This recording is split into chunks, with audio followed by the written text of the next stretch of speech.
All right, Franny, whenever you're ready. Okay, so hello. Hi. So I can't wait to have you all talk about what drew you to this gorgeous house that you're about ready to let go of. But what was the draw to coming and buying this house?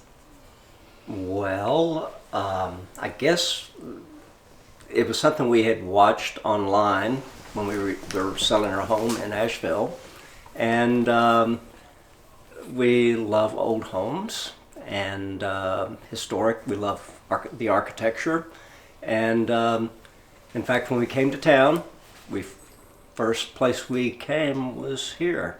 We wanted to see the house and see what it looked like, and we said, we've got to go. We've got to see this house.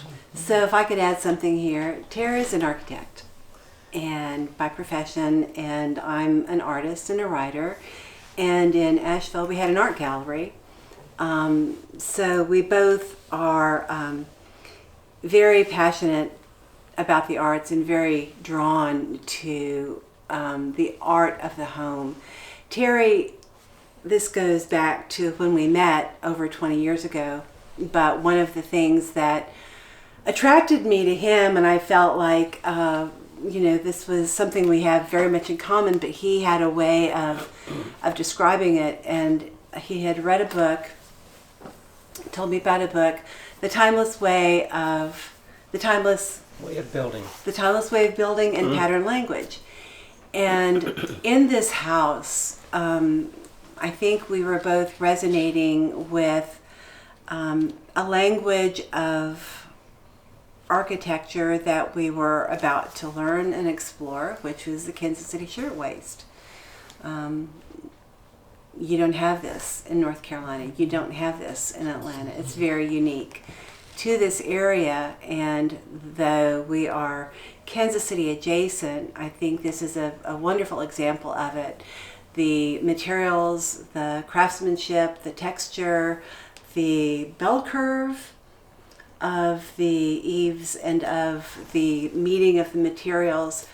I think a lot of times we don't take the time to really assess what it is about a work of art, and this is a work of art, that draws you to it.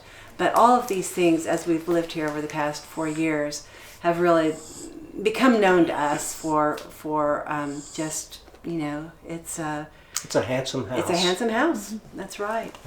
Yeah, and you had said to me earlier about it just has that romantic kind of Norman Rockwell feel to it. Yeah, we love our front porch, and we often talk to each other about what we like, and we say, we think this is sort of like we live in this Rockwell painting. And then periodically we climb out of the painting, go down to the end of the street, turn right, and head into Kansas City, just 18 minutes away. We then can go to the opera, we can go to museums, we can go to restaurants, and then we come back, crawl back into this painting and enjoy both worlds. So when we're here, in the Rockwell painting, out on the really expansive front porch, that side of the life is very unique to the Truman Heritage area. It's a very social area. These homes, there may be a couple of other shirtwaists, but they're different kinds of the vernacular. The Queen Anne, there's a painted lady down the road, but it's more of the community that is developed around this type of architecture. It does draw a certain type of person and a type of family, and open opportunities for interactions in a way that you might not have in a more an urban area where people are more closely in contact with each other. We don't look out our windows and see our neighbors, but we have this porch and we wave. If we want private time, we go to the back and we're in the private courtyard back there. But altogether, it's kind of a Rockwell neighborhood. So the house really, what I hear you saying is that it really gives every owner the option to make it so many different things. I mean, you just described 3 or 4 different things this house can offer. So say more about that. That you did the options that other families that may come here prior to you use it as. Well, I don't know what the other people did, but we use every space in this house, and it's strange for the size house.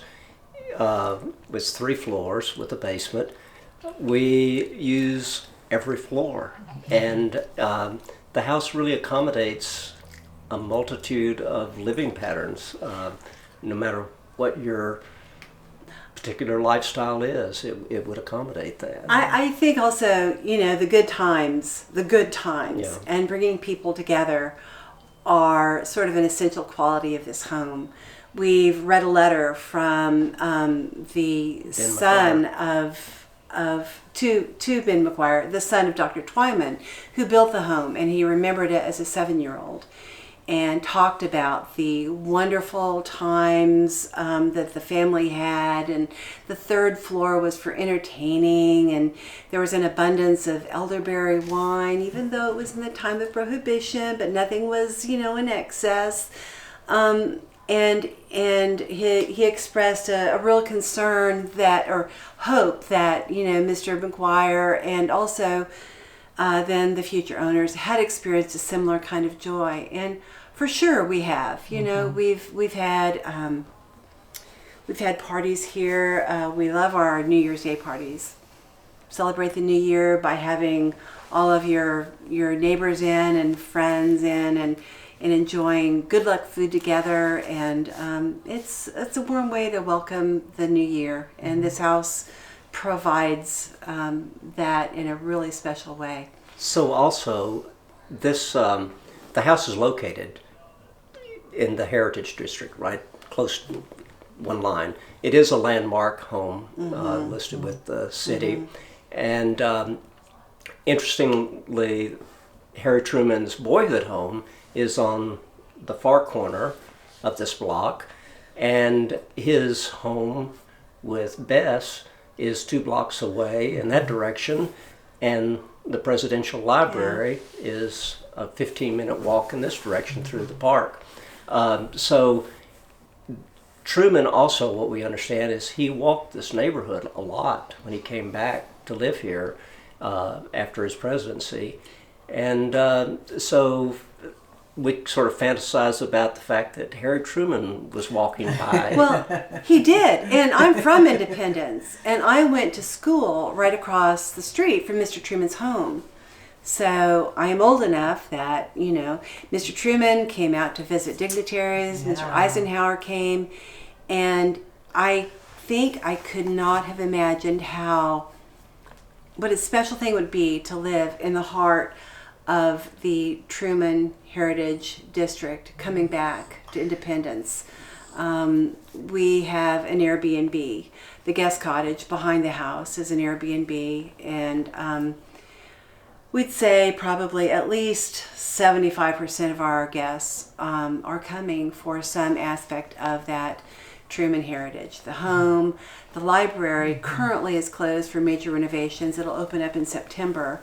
And we already have people, coming, kind of queuing up to be coming to see that. One guest who stayed with us said they'll probably wait another year because it's going to be so busy. But it's going to be a world-class museum. We've seen the digital images of it, and it's going to be something the whole city will be very proud to have here. So you mentioned the Airbnb, and to me the Airbnb is kind of the best of both worlds. You could actually still do a bed and breakfast in this house. It has all the makings of an amazing bed and breakfast. Yes. Sure. But for those people who want a different type of lifestyle, but still have guests coming to a destination spot like the Heritage Center and the Truman Library and all that, but yet still have your income making and people connecting. Mm-hmm. Wow, say more about that's just amazing. You guys are been on a a really hot spot. Well, we are, and it's been a really great experience. We have a lot of researchers that come. The cottage is listed with the Truman Library, and so we are one of the closest destinations. We're also listed with the City of Independence, and I think for us, we've met people from all over the country, around the world. We had a man from Japan who was a Truman researcher and a grad student. So we meet some super interesting people doing all kinds of work digging into Mr. Truman's papers. He had he's had a lasting legacy in terms of, there was one guest who was here to research voters' rights. Mm-hmm. A lot of them, of course, nuclear policies and the use of the bomb. And so it's been nice. We kind of have learned to let them come and go. Some people show more interest in having contact with us, and they are really always eager to share what they're passionate about, and so we get to learn a lot. But we also have, we had a man who was a baseball scout, mm-hmm. and he and his wife came from Arizona, and they stayed a whole week just going to Royals games. So you never know who's here and what they're doing. Mm-hmm. We have a lot of interesting people adjacent. We're not in the heart of Kansas City, but 2 blocks from Truman Road. They can come and go very easily. Uber. Yeah, a lot of guests are using Uber now, but it's been a real joy to. This place is really a sweet spot. Mm-hmm. It's really we Mark. It's just unbelievably located. So easy to get into the city, either 24 Highway which is the Avenue in Kansas City, or Truman Road, which takes you right to the center, and yet we have a wonderful square just 3 blocks away that has really fine dining and commercial businesses, retail businesses. Mm-hmm. So it's really best of many worlds. Okay, I have one last question. Mm-hmm. So, are you going to miss it? Yes. Yeah, we'll miss the house. Yeah. It's really one of a kind, and we feel very fortunate to have found this house and to have the time here. I couldn't believe. I grew up in 64050, and it's the same zip code that I lived in as a kid. We're looking forward, to being with family in the South again, but we'll never have this particular experience. This house is an experience. Mm-hmm. And we'll create a new one, but this will stand alone, I think. Yep. In the test. Definitely will. It really will. It really will. So I just to wrap up our Facebook Live, I just want to again. I've already told you how honored I am to get to help you guys with this process. Thank you. Thank you.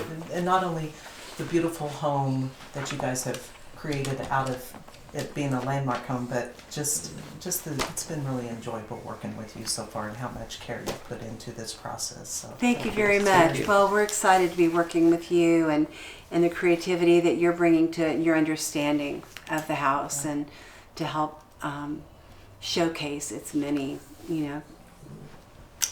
beautiful aspects. Thank you.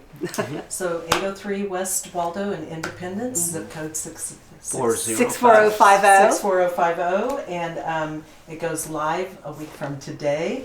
So it's already on pre-MLS. So have your agent take a look or ask us. We'll give you all the deets. And we are going to have an open house on March 22nd. So stay tuned for that. Yay. Thank you. Thank you. I could just listen to you guys forever.